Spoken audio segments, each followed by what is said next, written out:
Boa tarde, Camila, tá me ouvindo?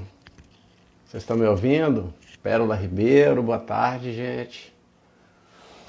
O professor já deve entrar daqui a pouco. Deise, tá tudo bem com o meu áudio?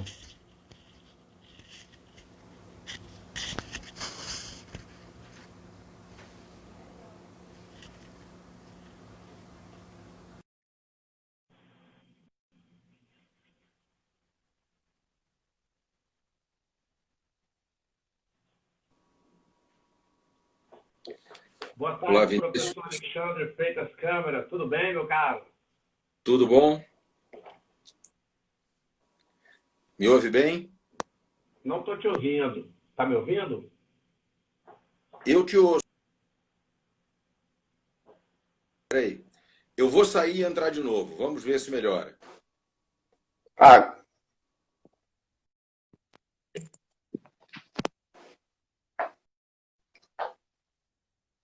pessoal, vocês estão me ouvindo? O áudio tá bom? Me avisem aí, por gentileza.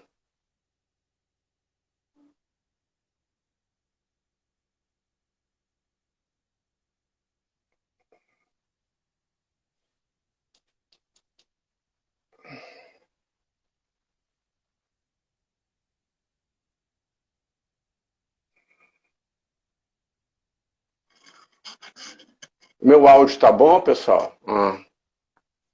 Beleza, vamos. E Agora, agora, professor? agora me ouve? Sim, agora eu ouço. Maravilha. Professor, nós estamos aqui no mais uma edição do nosso Café Jurídico da Escola Superior da Advocacia do Estado do Espírito Santo. Meu nome é Vinícius Pinheiro de Santana e eu gostaria de dizer, primeiramente, que é uma honra tê-lo aqui, uma satisfação enorme da escola poder contar com a palestra que o senhor vai dar aqui sobre saneamento, decisão de saneamento e organização do processo. Pessoal, professor Alexandre Freitas Câmara é doutor em processo civil, é professor e desembargador do Tribunal de Justiça do Estado do Rio de Janeiro. Mas já foi advogado durante um bom tempo, não é, professor? Muito tempo. Durante 20 anos, Vinícius, eu fui advogado. Entrei para a magistratura pelo quinto da advocacia, né? Então, foram 20 anos de advocacia antes. E com uma ligação histórica com a OAB do Espírito Santo, né? Porque Opa! quando começou e teve as suas primeiras turmas, eu tive a honra de ser convidado pelo então presidente da OAB do Espírito Santo, o histórico presidente Agesandro, Puxa para vida. nas primeiras turmas de pós-graduação da ESA. Então, é uma história antiga, uma ligação muito antiga, de muito mais de 20 anos com a ESA, e que se prolongou ao longo do tempo, claro, já não mais com a frequência de antes, né? Mas depois, principalmente no tempo da gestão à frente da ESA, do meu queridíssimo amigo Rodrigo Mazei. Né? E a minha Opa, ligação maravilha. é uma ligação muito forte. Eu já perdi a conta de quantas vezes tive em Vitória para aulas, para palestras. Eu sou professor de uma pós-graduação que é exclusivamente presencial, então esse ano acho que vamos ter dificuldades em Vitória há muitos anos, na Faculdade de Direito de Vitória há muitos anos, né? E tenho queridíssimos amigos aí em Vitória. Estou sempre por aí. Rodrigo Mazei, Hermes Zanetti, Marcelo Abelha, Flávio Cheim Jorge, são Opa. queridíssimos amigos que eu guardo no meu coração há muitos anos. Que bom. Gente comum a nós, então, professor, por coincidência. O Marcelo e o Flávio são contemporâneos meus. O Rodrigo Mazei, eu trabalhei quase 10 anos com o Rodrigo Mazei. E o Hermes Zanetti foi meu orientador Olha de aí. dissertação de mestrado. Gente finíssima. Mas então é isso. O senhor trata desse assunto nos seus lições preliminares, né, professor? Logo no primeiro volume, o senhor trata dessa questão da decisão de saneamento e organização. No velho Lições de Direito Processual Civil, escrito ainda ao tempo do Código de 73, eu já falava Isso. sobre o saneamento do processo. Né? É um tema sobre o qual eu tenho dedicado aí algum estudo, alguma pesquisa há muitos anos. Né? Nós herdamos isso do direito português. Eu escrevi 25 anos atrás um artigo comparando o modelo brasileiro com o modelo português, porque num determinado momento eles se diferenciam, se distanciam, e foi um tema que, com o Código de 2015, ganhou aí uma nova roupagem, e aí eu voltei a me debruçar sobre ele, escrevendo o Novo Processo Civil Brasileiro, que foi o livro que eu lancei quando saiu o Código, e agora voltei a ele, pesquisando o tema mais uma vez, para a obra que eu estou escrevendo agora, o Manual de Direito Processual Civil, que eu estou elaborando, aproveitando aí esse período de isolamento para adiantar. E aí voltei a me debruçar sobre o tema, que é um tema extremamente relevante. Pode ficar à vontade, então, professor. A palavra é sua, por gentileza. Bom, então, você me controla aí com relação a tempo e faça as intervenções que quiser fazer, até porque, enfim, eventualmente vão chegando aí questões, perguntas. Sinta-se à vontade para me interromper, para que bate-papo, né? Então, eu começo, eu estou com a bola e aí a gente vai conversando, né? Mas eu diria o seguinte, que é preciso estabelecer um ponto de partida para a gente poder conversar sobre a decisão de saneamento e organização do processo. Ela está regulada no artigo 357 do Código de Processo Civil, né? Mas o ponto de partida não é o artigo 357. Há um ponto que a gente precisa examinar antes. O processo de conhecimento, ele tem, por padrão, que observar aquilo que a gente chama hoje, no processo civil brasileiro, de procedimento comum, né? E, claro, há alguns casos em que se observam procedimentos especiais, mas o padrão é o procedimento comum. No código anterior, o padrão chamava-se procedimento ordinário. Se você olhar no dicionário, o ordinário quer dizer comum. Então, parece que só se mudou o nome para dizer a mesma coisa, né? Talvez de uma forma um pouco mais simples. Mas não, a mudança de nome é representativa de uma mudança de técnica. O procedimento comum do processo civil do Código de 2015 não é o procedimento ordinário do processo civil do Código de 73 com outro nome. Esse é o ponto de partida. O procedimento comum, ele tem uma característica que o aproxima de procedimentos equivalentes a ele, procedimentos que servem como padrão para o processo de conhecimento, em alguns outros ordenamentos jurídicos, como é o caso do austríaco ou do espanhol, e que serviram de modelo para a elaboração do nosso. Mas a gente não vê isso ser muito bem percebido na prática. Então, é muito importante frisar isso. Quando se elaborou o Código de 2015, se construiu um procedimento comum que está estruturado em duas fases distintas, muito nitidamente separadas e com finalidades diferentes. Não era assim ao tempo do Código de 73. O Código de 73 previa um procedimento padrão, que era o procedimento ordinário, que era, por assim dizer, um procedimento em fase única. Então, tinha uma fase só que começava na petição inicial e terminava na sentença, né? O procedimento comum do CPC de 2015 é um procedimento bifásico. Ele tem duas fases muito nitidamente separadas. A primeira fase, a lei não dá nome para elas, então eu vou usar nomes que me parecem adequados. A primeira fase, que eu chamaria de fase introdutória, vai do ajuizamento da petição inicial até a decisão de saneamento e organização do processo, inclusive.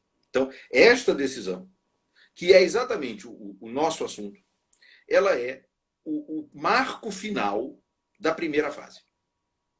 E aí, já proferida essa decisão, já ultrapassado esse ponto, inicia-se uma segunda fase, que eu chamaria de fase principal, e que vai aí até a sentença. Essas duas fases têm finalidades muito diferentes. A primeira fase, a fase introdutória, tem por finalidade delimitar as questões de fato e de direito, e eu não vou entrar aqui na discussão do que é questão de fato e do que é questão de direito, e se a gente consegue ou não consegue dissociar uma coisa da outra. Não precisamos disso para a nossa conversa. Então, A primeira fase, a fase introdutória, tem por objetivo delimitar as questões de fato e de direito que são relevantes para a resolução do mérito. Então, o autor vai apresentar a sua petição inicial, o réu vai apresentar a sua contestação e, eventualmente, uma reconvenção. O autor vai falar em réplica e, eventualmente, vai contestar a reconvenção. O réu vai, eventualmente, replicar a contestação da reconvenção. E, portanto, todos os atos postulatórios terão sido praticados. Ao final disso, o juiz deverá ser capaz, em alguns casos mais simples, sozinho, em outros casos mais complexos, trazendo as partes para dialogar com ele numa audiência especificamente designada para isso, que o Código prevê, o juiz deverá ser capaz de delimitar as questões de fato e de direito que são relevantes para a resolução do mérito. E nós vamos ver isso no artigo 357, inciso 2º e inciso 4º. É claro que não é só isso que ele faz, né? Ele vai resolver eventuais questões processuais ainda pendentes, como, por exemplo, uma impugnação ao valor da causa. Ele vai, em função das questões de fato que ele tenha considerado relevantes, dizer que meios de prova serão produzidos, como o meio de prova, como o ônus da prova vai ser distribuído, se vai ou não vai haver necessidade de uma audiência de instrução e julgamento. Mas eu diria que essas outras são questões acessórias. O que é fundamental aí? É que ele vai delimitar as questões de fato e de direito relevantes para a resolução do mérito. Então, nesta decisão, ele vai ter que dizer, olha, neste processo, para resolver o mérito, será preciso examinar e solucionar as seguintes questões de fato e de direito.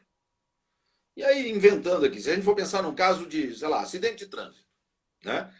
O juiz vai dizer, olha, aqui a gente vai ter que definir se o réu estava ou não dirigindo acima do limite de velocidade permitido para aquele lugar, quem avançou o sinal vermelho, se os carros colidiram efetivamente ou não, o que amassou no carro do autor em função desse acidente, quanto custa para consertar isso, se houve ou não houve alguma lesão física no corpo do autor ou de algum passageiro em função daquilo. E, nesse caso, a responsabilidade é objetiva ou subjetiva? Porque o acidente pode ter acontecido e o réu pode ser, por exemplo, um taxista. Ou pode ter sido um ônibus, né? Se o autor é ou não é considerado consumidor por equiparação, se nós vamos aplicar aí o Código de Defesa do Consumidor ou o Código Civil. Essas são as questões. E questões aqui no sentido mais estrito, no sentido carnelutiano, de pontos controvertidos. Essas são as questões, esses são os pontos controvertidos, de fato e de direito, que são relevantes para a resolução do mérito. Muito bem. Ele delimita isso. As partes têm 5 dias para se manifestar, solicitando ajustes ou esclarecimentos. E aí, o que diz o Código? Que essa decisão se torna estável.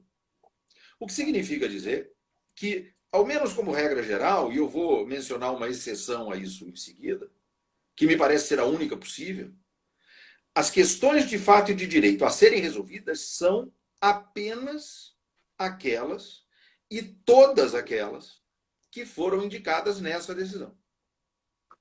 E aí começa a segunda fase, que é a fase principal, cuja finalidade será a instrução e o julgamento das questões delimitadas na primeira fase. O que produz um efeito prático muito importante para o desenvolvimento do processo. Porque se nós já sabemos, porque foi delimitado e é estável, o que é relevante para a resolução do mérito, tanto em matéria de fato como em matéria de direito, nós vamos conseguir algumas coisas. Primeiro, nós vamos conseguir evitar decisões surpresa. Ninguém vai poder dizer, mas o juiz na sentença abordou uma questão que eu não esperava. Como assim? Ele avisou antes. E veja que isso vale tanto para as questões de fato como para as questões de direito. Segundo, nós vamos conseguir um contraditório que é mais eficiente, porque ele é mais efetivo, não só porque nós conseguimos delimitar a amplitude do que será objeto do contraditório, mas porque nós permitimos que as partes se aprofundem nesse contraditório. Porque, veja, se eu sei de antemão o que é que o juiz já considera relevante, eu já sei sobre o que eu tenho que argumentar, sobre o que eu tenho que provar, que provas eu tenho que tentar produzir e como é que eu vou tentar convencer o juiz a resolver aquelas questões a meu favor. Então, isso permite uma melhoria qualitativa do contraditório. E isso acaba sendo bom para todo mundo. É bom para as partes e é bom para o juiz. E na hora de proferir a sentença, vai ter já uma espécie de roteiro do que ele vai ter que decidir. Porque vai, assim como a gente exige congruência entre a demanda e a sentença, a gente vai ter que exigir congruência entre a decisão de saneamento e a sentença. Na medida em que o juiz, na decisão de saneamento, já disse quais são as questões relevantes, na sentença ele terá que examinar todas essas questões relevantes. E só elas. Eu disse que eu admitiria uma exceção. A exceção é a possibilidade de surgir alguma questão de fato ou de direito superveniente. Fatos supervenientes. Nós temos a conhecida obra do professor Leonardo Carneiro da Cunha sobre a atendibilidade dos fatos supervenientes. Fatos supervenientes que até podem, em alguma medida, mexer na causa de pedir, mas que não podem nos desviar da relação jurídica que está sendo discutida. É uma demanda por reparação de dano em acidente de trânsito. Mas eu descobri depois que o autor emprestou um dinheiro para o réu. Vou aproveitar. Não, isso é relação jurídica. Mas, se nós temos ali, então, a delimitação das questões prévias, algum fato superveniente, alguma norma superveniente, alguma questão de direito superveniente, veio uma emenda constitucional que mexeu aqui na competência. Matéria previdenciária, pode acontecer, e que é de aplicabilidade imediata. A gente estava aqui trabalhando com a possibilidade de julgar isso com base numa lei, veio o Supremo e disse que essa lei é inconstitucional e não modulou efeitos, então não dá para aplicar essa lei. Então, é claro que a gente pode ter aí que atender a alguma questão de fato ou de direito superveniente. Mas fora isso, tirando essa exceção, que acontece, também não acontece toda hora, nós vamos trabalhar com aquelas questões que foram previamente delimitadas. E trabalhando com aquelas questões que foram previamente delimitadas, o juiz sabe exatamente o que ele tem que julgar. E ele tem que julgar todas aquelas questões e só aquelas questões. Ele não vai resolver mais nada. E eu posso te dar um exemplo. Eu atuo em segunda instância, eu sou integrante de um tribunal de segunda instância, então, normalmente, quando o processo de conhecimento chega para mim, ele chega em grau de recurso. Então, isso, em tese, já está feito lá. Ou deveria estar. Mas nós temos processos de competência originária do tribunal, como a ação rescisória. E quando o processo é de competência originária, este papel, que normalmente seria do juiz de primeira instância, passa a ser do relator. Então, numa ação rescisória de que eu sou relator, quem tem que fazer isso sou eu. E eu procuro fazer. Então, primeira coisa, acabou a fase postulatória, eu dou um despacho. Esse despacho não está expresso na lei, mas me parece que pelo modelo cooperativo de processo que nós adotamos, isso é muito útil. Eu dou um despacho pedindo às partes para objetivamente indicar quais são as questões que elas reputam relevantes. É claro que alguma das partes pode considerar relevante algo que eu acho que não é. Pode até considerar que é relevante algo que a rigor é incontroverso e, portanto, nem configura uma questão.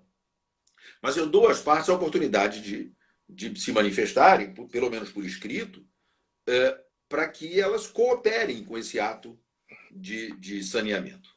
E aí, então, eu profiro a decisão. E aí quero contar um caso concreto. Proferi uma decisão de saneamento e organização do processo, indicando exatamente quais eram as questões que me pareciam relevantes. Intimadas as partes, uma delas peticionou dizendo, olha, tem uma questão que eu acho que é muito relevante e que não está incluída aí, que é a questão tal, sobre a qual ela já tinha se manifestado antes. E aí eu fui rever e dei razão a ela. Disse, é verdade. Essa questão ele já tinha indicado. Eu, na primeira leitura, não considerei que ela fosse tão fundamental assim, mas agora, vendo melhor, repensando, ele tem razão. Essa questão também tem que entrar. A outra parte silenciou, não falou nada. Aí eu, então, refiz a decisão, incluindo essa questão.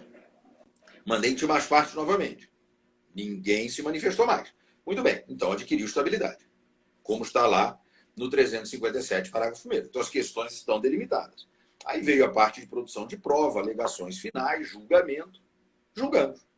E o tribunal julgou lá a rescisória, enfrentou aquelas questões todas e aquela parte que tinha silenciado lá atrás, perdeu.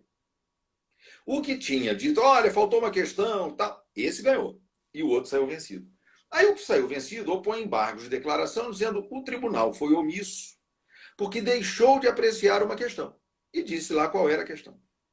E o tribunal rejeitou os embargos dizendo, olha, o tribunal nem podia examinar essa questão. Porque ela não estava entre as questões que foram delimitadas como relevantes para a resolução do mérito.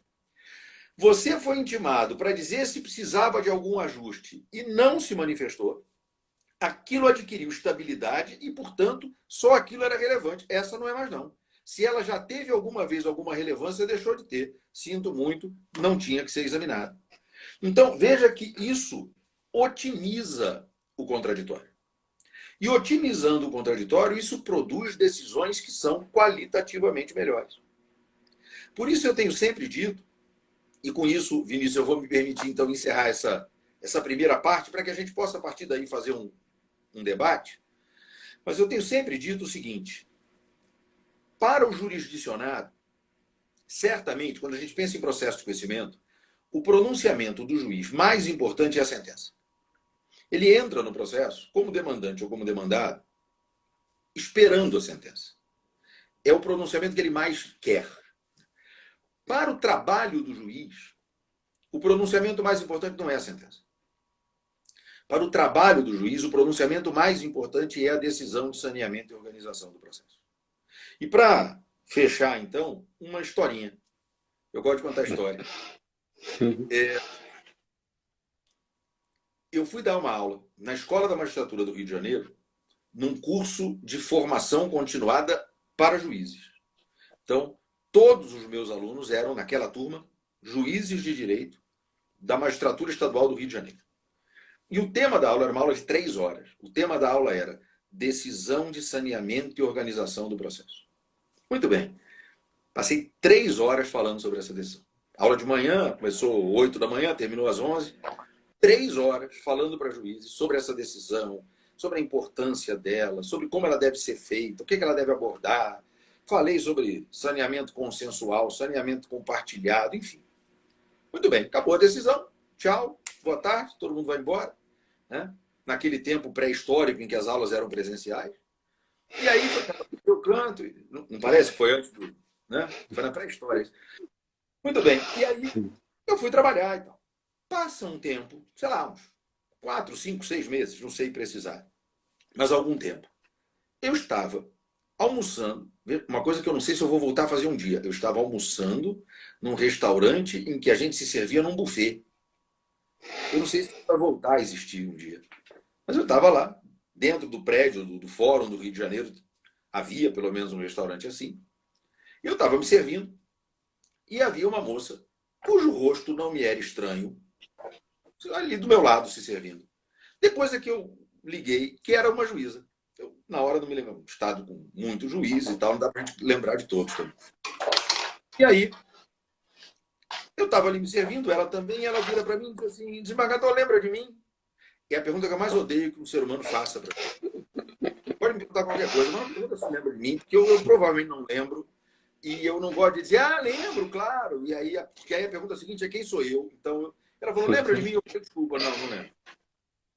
Que é o que normalmente eu digo nessa hora, a não ser que eu lembre dele. E ela falou assim: eu sou a juíza fulana de tal, e eu assisti aquela aula que o senhor deu sobre...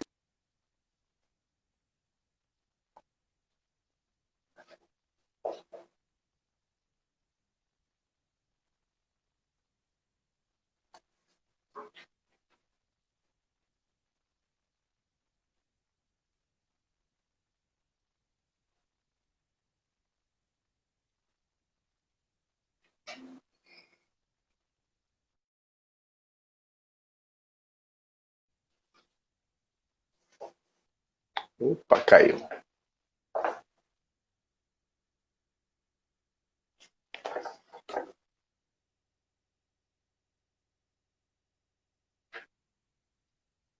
Aprofundamento.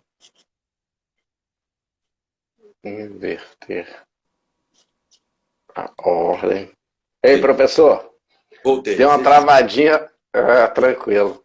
Hoje a internet não está ajudando muito, infelizmente, né? Enfim, a gente... Deu uma travada na hora que O Mas, professor estava mencionando sobre a aluna, sobre a aula e tal, se ela lembrava, se lembrava da aula. então, enfim, aí ela falou assim, eu estava naquela aula sobre saneamento e tal, o senhor lembra? Eu falei, lembrava da aula, eu lembro. Eu falei, queria contar uma coisa para o senhor.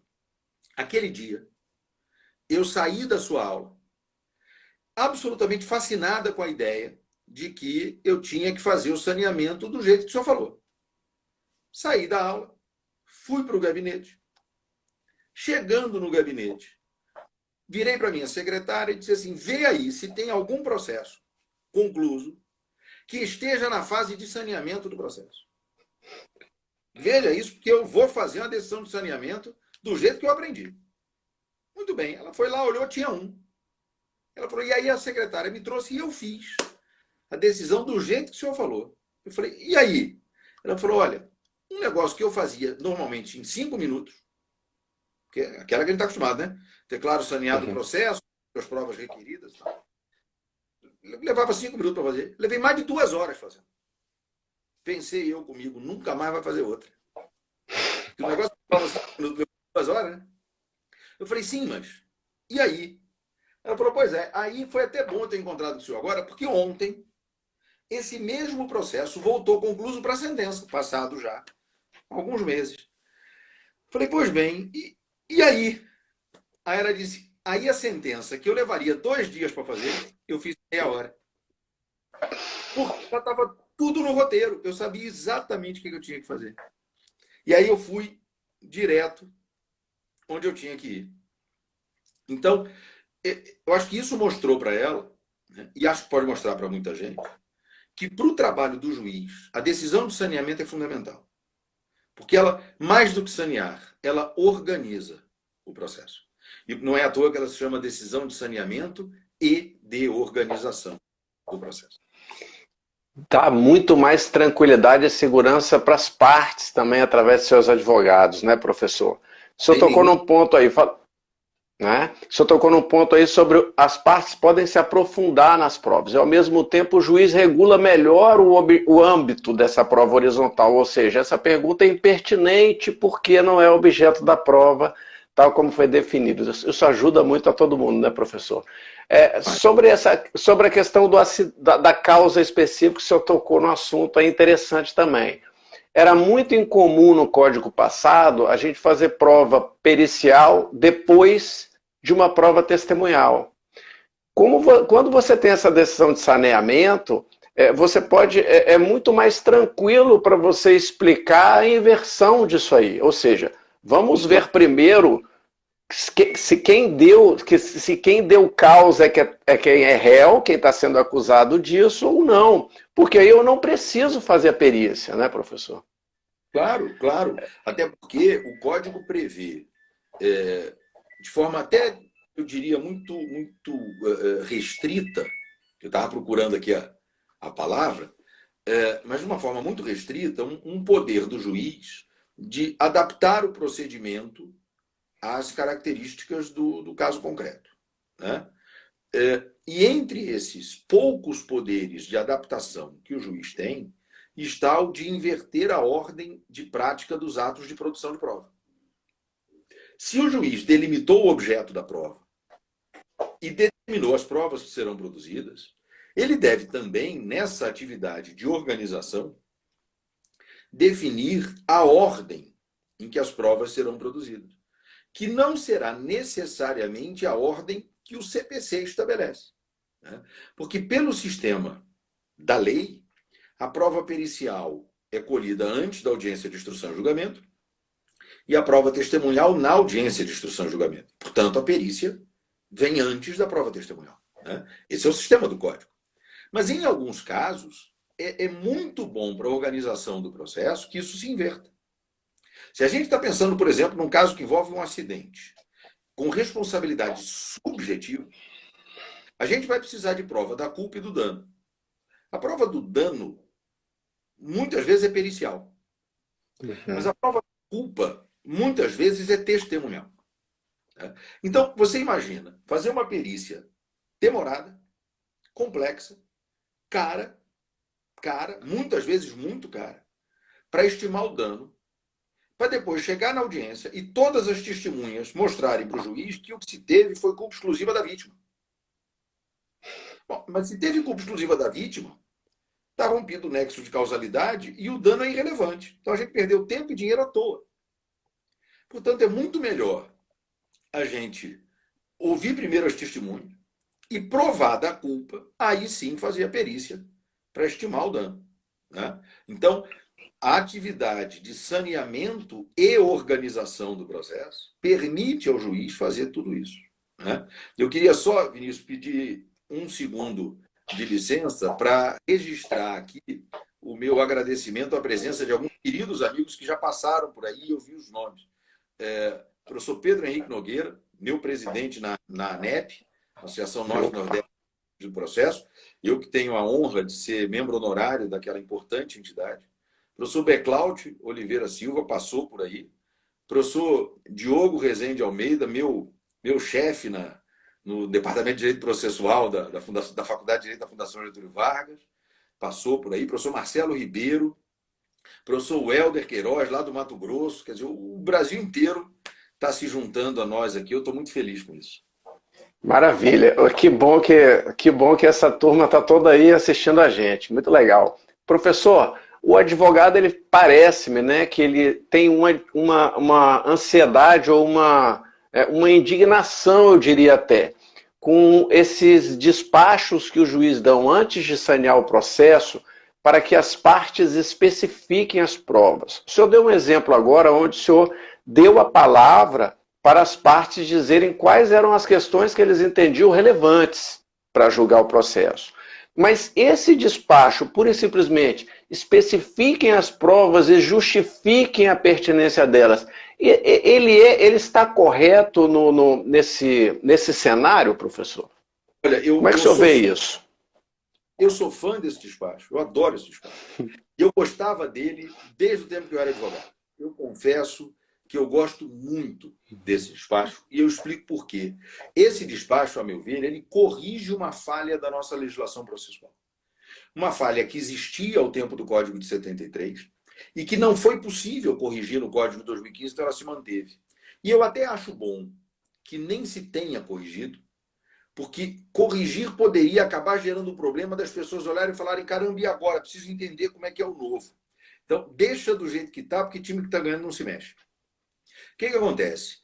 O Código de Processo Civil diz que cabe ao autor na petição inicial e ao réu na contestação indicar, de modo específico, que provas eles querem produzir. O problema é que, salvo raríssimas exceções, isso é virtualmente impossível de se cumprir. O autor não consegue, como regra, na petição inicial, e o réu não consegue, como regra, na contestação, dizer exatamente que meios de prova ele quer usar. Por uma razão muito simples. Porque ele não sabe o que ele vai ter que provar. E ele não sabe o que ele vai ter que provar. Por quê? Porque o objeto da prova é formado por alegações a respeito de fatos que sejam cumulativamente relevantes e controvertidos. O que é incontroverso não é objeto de prova, e o Código diz isso com todas as letras. Ora, quando o autor faz a petição inicial, ele faz um monte de alegações de fato e ele pode reputá-las todas muito relevantes. Mas, nesse momento, nenhuma é controvertida. Então, a rigor, nesse momento, nada do que ele alegou é objeto de prova. Nada, rigorosamente nada. E pode nem vir a ser. O réu pode ficar revel, o réu pode confessar alguma coisa, pode contestar, mas deixar de impugnar alguma alegação de modo específico, pode reconhecer a procedência do pedido. Então, nós temos pelo menos 4 posturas do réu que fazem com que alegações apresentadas pelo autor na inicial nem tenham que ser aprovadas. Então, quando o autor faz a inicial, ele não sabe o que ele vai ter que provar. E aí o que faz o advogado? Diz assim: protesta pela produção de todos os meios de prova admissíveis. O que, na verdade, não significa nada, mas é uma forma que o advogado encontra de fingir que está cumprindo uma exigência da lei que ele não consegue cumprir. E o mesmo raciocínio vale para o réu na contestação. Porque quando o réu contesta, o que ele faz? Ele, primeiro, impugna as alegações do autor. E, ao impugnar as alegações do autor, ele joga para os ombros do autor um ônus probatório. Mas ele não se limita a impugnar as alegações do autor. Ele faz ele próprio alegações em seu favor. Num processo em que se discute, por exemplo, o cumprimento de uma obrigação, ele alega compensação, novação, imputação em pagamento, pagamento parcial, alegações que ele faz em favor dele. E essas alegações podem ser muito relevantes, mas ainda não são controvertidas. Poderão se tornar controvertidas com a réplica. Portanto, enquanto não houver contestação e réplica, a gente não consegue delimitar o objeto da prova. Se a gente não consegue delimitar o objeto da prova, ninguém sabe o que tem que provar. E aí vem o juiz, depois da réplica, e diz assim, então, olha só, agora que dá, digam aí que provas vocês querem produzir e por quê. E isso não está previsto em lei nenhuma, mas é um costume. E a gente não pode esquecer que costume é fonte do direito processual. O professor Marcos Seixas Souza, lá da Bahia, tem uma bela obra sobre isso, foi tese de doutorado dele, depois virou livro, sobre normas processuais consuetudinárias. Aliás, e eu já disse isso para ele, dos grandes temas propedêuticos do processo, né, como é o das fontes do direito processual, eu diria que foi a melhor tese que eu li em muitos anos. O melhor trabalho que eu li, sei lá, em mais de 10 anos. Trabalho belíssimo, em que ele enfrenta essa questão, essa difícil questão do costume como fonte do direito processual, e cita esse exemplo. Um dos muitos exemplos que ele dá é exatamente esse, o do despacho do juiz, que depois da réplica determina que as partes especifiquem provas. E é um costume absolutamente justificável, porque realmente não há como se exigir essa especificação, pelo menos não em todos os casos, na inicial e na contestação. Então, eu sou fã desse despacho. Ótimo. Professor, em geral, a gente quer que as questões já estejam controvertidas e o juiz já diga quais seriam para que a gente possa falar sobre a prova. Mas nós podemos aproveitar esse momento para trazer a nossa versão sobre isso, não é?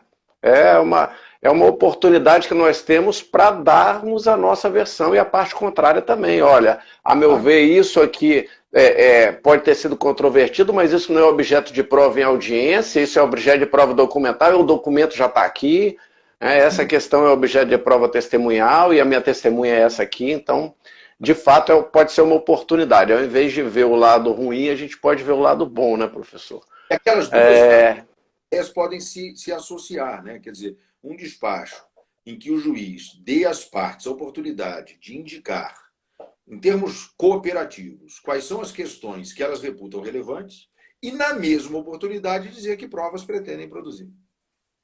Perfeitamente. Professor, quando o senhor deu aula no Instituto Luiz Flávio Gomes, lá atrás, eu fui aluno do senhor, eram aulas telepresenciais aqui em Vitória, Espírito Santo. O senhor falou uma coisa que ficou, como diria o professor Cristiano Chaves, ficou tatuado na minha memória. Foi o seguinte, o senhor falou. Primeiro o senhor fez uma pergunta retórica, né? Perguntou assim, o senhor estava dando aula de recurso, salvo engano. Aí o senhor falou assim, por que a decisão precisa ser fundamentada? Aí as partes, é porque os recursos impugnam os fundamentos da decisão, embora queira alterar o dispositivo, eles atacam o fundamento. Aí você voltou com outra pergunta, falou assim, mas então por que a decisão do Supremo em embargos de declaração, no recurso extraordinário e tal, ainda precisa ser fundamentada, já que contra ela não cabia mais recurso?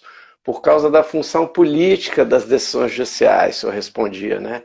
Inclusive, eu usei um trecho do seu livro na minha dissertação exatamente sobre esse ponto aí, que eu falo sobre a teoria da argumentação. Eu queria que o senhor... isso se aplica... O senhor falou agora da importância dessa decisão para as partes e para o juiz, para ter como roteiro. Isso se aplica também a esse tipo de decisão? Como é que o senhor vê isso? O que seria essa função política, né, para as pessoas? Vamos entender aqui, né? Em primeiro lugar, há uma previsão constitucional de que todas as decisões têm que ser fundamentadas, né? E aí, assim, todas significa todas, né? A gente não pode ler o todas como se quisesse dizer algum, né? Então, são todas mesmo. A decisão que defere gratuidade e justiça tem que ser fundamentada. Toda decisão tem que ser fundamentada. E a fundamentação da decisão, ela é um mecanismo de justificação da decisão. Né? Então, a gente fundamenta a decisão para mostrar que ela juridicamente se justifica. Que aquela era a melhor decisão que podia ter sido proferida naquele caso. Né? E isso existe por uma dupla razão. Né? Mas ambas ligadas à mesma ideia, a ideia de que deve haver mecanismos de controle das decisões judiciais.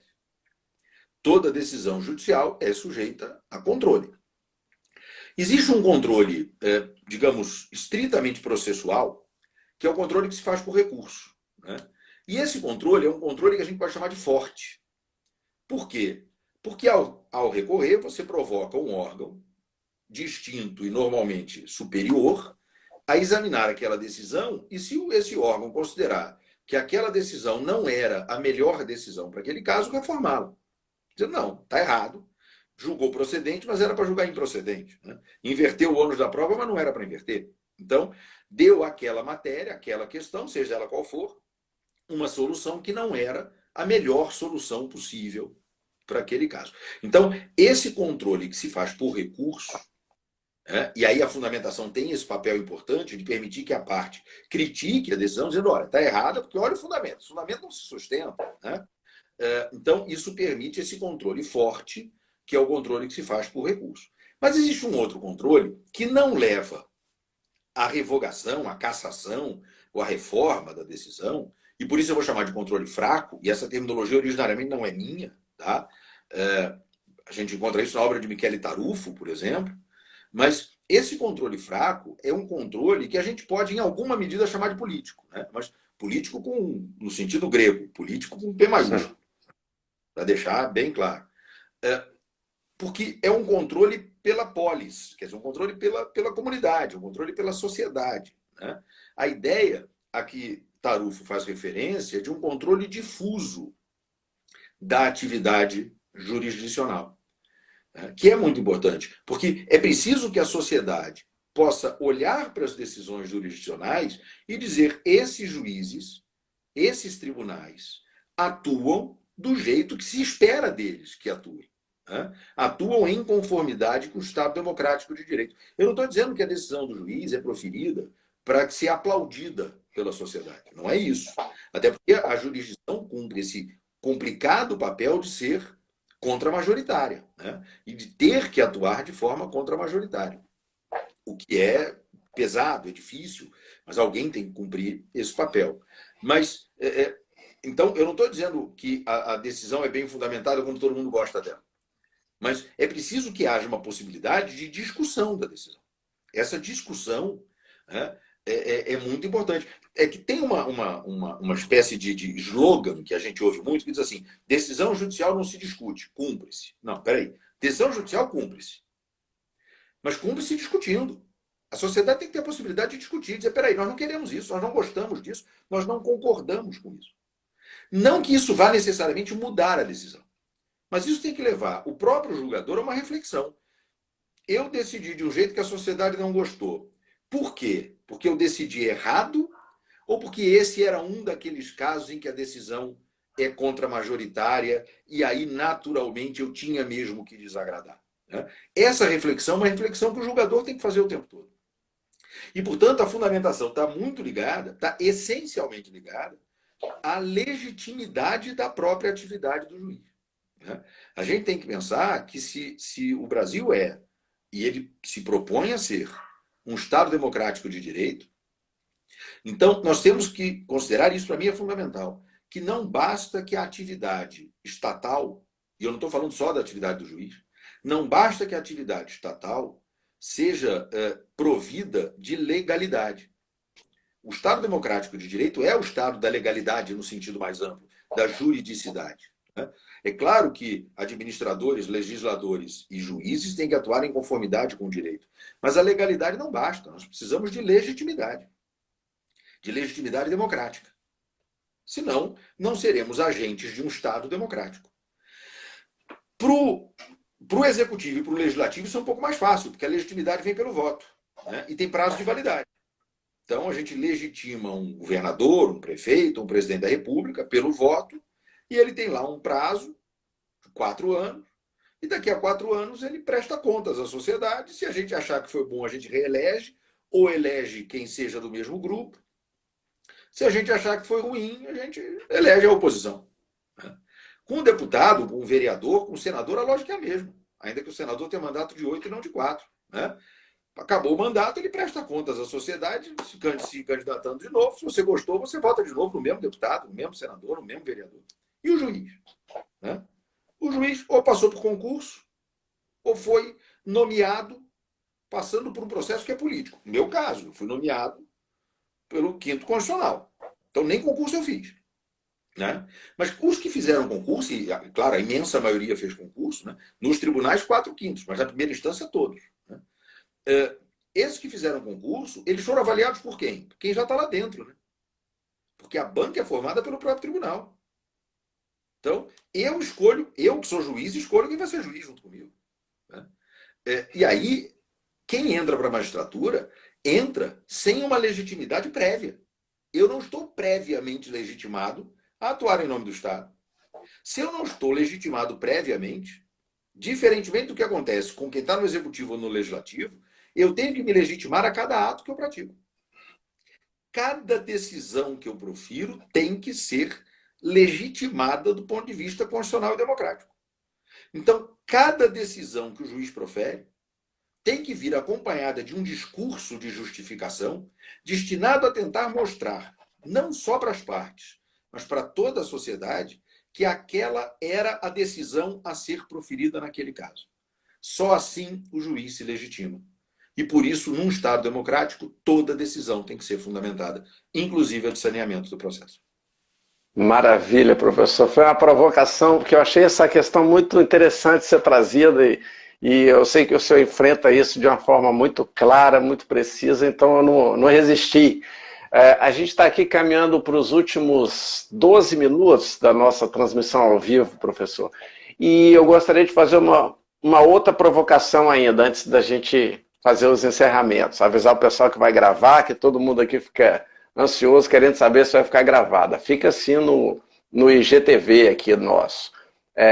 Professor, o Superior Tribunal, o nosso código agora, ele enumerou as situações de cabimento do agravo.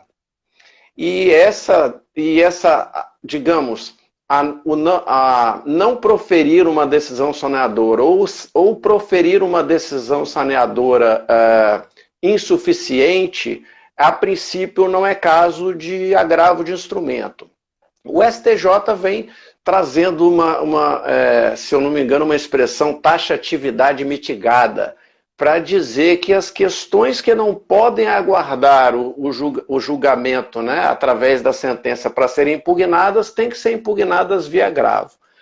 Ainda que nós admitamos agora que essa questão não possa precluir, porque não tem previsão de agravo, no entendimento de Vossa Excelência, caberia agravo, deveria caber com base nesse entendimento do STJ contra uma decisão insuficiente de saneamento e organização? Eu começo dizendo que, com todo o respeito que o STJ merece, e merece muito, mas eu não concordo com a tese da taxatividade mitigada. Tá? Ponto. Não concordo. Eu reconheço que o artigo 1015 do CPC cria muitos problemas. Ele não cria só problemas, mas ele cria vários problemas. Muito mais pelo que ele não diz do que pelo que ele diz. Né? Então, há decisões que certamente poderiam e deveriam estar no rol do artigo 1015 e não estão. Né? Fala-se muito da decisão sobre competência. Para mim, nem é a pior de todas. Sinceramente, não é. Eu consigo pensar em exemplos que seriam muito piores, do ponto de vista da prática do processo, a decisão que indefere um requerimento de segredo de justiça. Não cabe agravo. Uhum. E aí vai fazer o quê? Vai discutir na apelação, mas aí não teve segredo. Né? A decisão que determina a suspensão do processo por 3 meses. Quando as partes não convencionaram isso. Não cabe agravo. E aí você só vai poder discutir se era ou não era para ter ficado suspenso por 3 meses depois da sentença. Mas aí já suspendeu, já acabou a suspensão, já voltou a andar. Né? Então você tem casos que para mim são muito piores do que o da competência. Mas certamente esses defeitos da lei, na minha visão de mundo e de direito, são defeitos que têm um lugar certo para serem corrigidos, que é o Congresso Nacional. O Congresso Nacional é que tem que, identificando essas falhas, alterar o artigo. Seja para promover uma alteração radical, voltando ao regime anterior, que abrogava o instrumento de tudo, seja num modelo em que se incluam novas hipóteses, seja para fazer como se fez em Portugal, e se criar uma espécie de cláusula de encerramento, dizendo e quando não houver utilidade em discutir a matéria de outro modo. Que, a rigor, foi o que o STJ inseriu aí, né? Com a tal da taxatividade mitigada. Então, eu começo por aqui. Eu não gosto da taxatividade mitigada. Não me parece que ela se sustente do ponto de vista da técnica do direito processual. Mas, como magistrado, eu estou vinculado a ela. O STJ decidiu sobre isso em recurso repetitivo e, portanto, isso me vincula. E, portanto, eu, como juiz, eu, como magistrado, tenho que me curvar a essa taxatividade mitigada nos estritos termos em que o STJ a estabeleceu. Então, olhando para a decisão de saneamento, um dos capítulos dela é impugnável para agravo de instrumento, sem dúvida, porque isso está expresso no 1015, o capítulo que trata da distribuição do ônus da prova. Então, quanto a esse, não há o que discutir. Quanto aos outros, né, pelo 1015 não caberia o agravo, e nós só poderíamos tentar admitir o agravo a partir da tal tese da taxatividade mitigada. O que o STJ diz? Que só seria, então, passível de mitigação a taxatividade quando, ou se estiver diante de um caso em que não haveria nenhuma utilidade em se discutir aquela mesma matéria na apelação. Como nesses exemplos que eu citei, né, do segredo de justiça, para ficar nesse exemplo. Aí realmente não haveria nenhuma utilidade. Mas veja, no caso da delimitação das questões e da definição dos meios de prova, essa utilidade persiste. Porque se eventualmente essa decisão não deferiu uma prova que deveria ter sido deferida, o tribunal poderá depois considerar que houve um cerceamento de defesa e anular a sentença. Então, discutir isso em grau de apelação não retira a utilidade da discussão. Em segundo lugar, a delimitação das questões que resulta da estabilização que se tem sobre a decisão de saneamento, ela vincula o juízo de primeiro grau, mas não vincula o tribunal. Se o tribunal, em grau de apelação, considerar que havia uma outra questão relevante, de duas uma. Ou o próprio tribunal vai converter o julgamento em diligência para que se colhe essa prova e enfrentar essa questão, ou vai considerar que isso comprometeu todo o andamento do processo, vai anular, mandar baixar para que se processe adequadamente o feito. Então, como não há aí um impedimento a que isso se examine de forma útil em grau de apelação, mesmo pela taxatividade mitigada, eu não admitiria esse agravo de instrumento. Trabalhando aqui, claro, com as situações normais. Sempre pode haver alguma situação patológica em que você diga, bom, essa questão, se a gente não considerá-la relevante agora, a gente não vai poder permitir a produção da prova agora, e se essa prova não for produzida agora, não tem como produzir depois, porque o objeto vai perecer, mas aí é o patológico, né? Em condições normais, me parece que nem pela taxatividade mitigada poderia caber agravo de instrumento contra esses outros capítulos da decisão. Ótimo exemplo. Professor, estamos aqui já terminando, faltam 5 minutos. O senhor quer passar mais alguma mensagem, quer fazer uma conclusão, quer mostrar seu livro, fazer uma propaganda do seu livro? Porque eu já vou avisando, já vou pedir para o senhor... Opa! Aí, é a hora. Edição 2020, né? O novo processo civil brasileiro, né? Essa é a edição 2020, está atualizada, saiu antes do isolamento. Eu estou preparando agora, mas não sai esse ano, não dá tempo de sair esse ano, um manual de direito processual civil. Né? Eu estou fazendo uma junção de 3 coisas. Né? Eu estou juntando este livro, né, que é um livro muito objetivo, né? As velhas lições de direito processual civil, que eu tinha escrito no Código de 73, e coisas a mais sobre as quais eu venho pensando. Né? Então, essas três fontes estão se juntando para dar origem a um manual que vai sair em volume único, né? Vai sair provavelmente no começo do ano que vem. Eu espero já ter conseguido acabar tudo. Se esse isolamento se alongar, talvez ele fique pronto antes, porque eu estou aproveitando para avançar aí o máximo. Eu já devo ter talvez umas 900 páginas escritas, né? E ainda falta bastante coisa. Mas então vai sair um grande no tamanho, né? Um grande manual. Então, obrigado aí por me permitir fazer essa propaganda.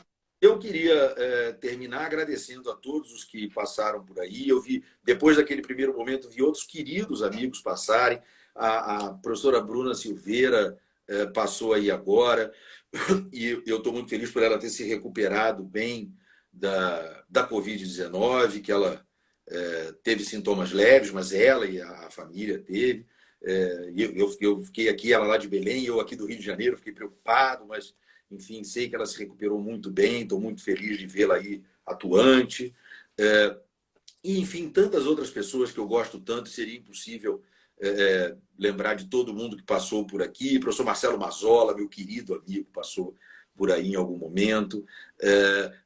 João Braga, lá de Brasília, meu velho amigo, já enfrentamos umas roubadas juntos nos congressos internacionais por aí. Enfim, então, assim, queria agradecer muito a oportunidade, Vinícius, que você me deu de falar de um tema que eu acho tão importante e tão pouco explorado, né? Agradecer à ESA e ao OAB do Espírito Santo, sempre tão carinhosos comigo. Agradecer a todo mundo que está aí usando esse momento difícil da história da humanidade para coisas boas, para coisas positivas, como é o estudo. Né? E eu queria terminar, se eu tiver 30 segundos ainda, acho que ainda tem, Tem sim. Para dizer o seguinte, uma coisa sobre o que eu tenho refletido muito. A gente está vivendo um momento da história, especialmente no Brasil, eu acho, em que ninguém é mais importante que os profissionais de saúde. Mas daqui a pouco isso vai passar. E quando passar, os profissionais do direito vão ser os mais importantes. Porque se é o direito que organiza a sociedade, quando essa bagunça passar, nós é que vamos ter que reorganizar a sociedade. E a gente vai ter que estar muito preparado para isso. E a gente só se prepara para isso de uma maneira, estudando. Assim como a gente quer médicos que acreditem na ciência, a gente tem que querer advogados, promotores, juízes, defensores que acreditem na ciência do direito. Porque só assim a gente vai ajudar essa sociedade que hoje está tão bagunçada a se reorganizar. Então, acho que toda oportunidade para a gente estudar, para a gente dialogar, para a gente trocar ideias, é importante. Essas lives têm sido importantíssimas e é isso. Eu queria pedir a todo mundo que é do direito, que está aqui com a gente hoje, que mantenha o foco, que continue estudando, que continue se preparando. O Brasil vai precisar muito da gente. A gente tem que estar preparado para isso. Se Deus quiser, estaremos, professor.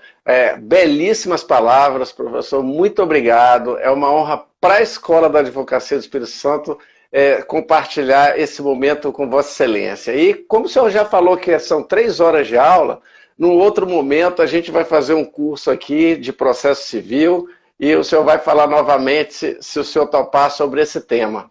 Tá bom, professor? Não posso deixar de citar o nosso querido Nelson Cavalcante Silva Filho, que nos conectou, juiz Tribunal Marítimo, com quem eu advoguei durante quase 10 anos também, que trabalhava com o professor Rodrigo Mazei. Isso aí. E o Nelson é ótimo também. E é isso, Vinícius. Obrigado a todos. Beijos e abraços virtuais para todo mundo. E passando esse isolamento, a gente vai se encontrar aí em Vitória presencialmente. Joia. Doido para se abraçar e vai rolar. Joia. Maravilha, professor. Muito obrigado. Até a próxima. Obrigado, tchau, professor Alexandre Câmara.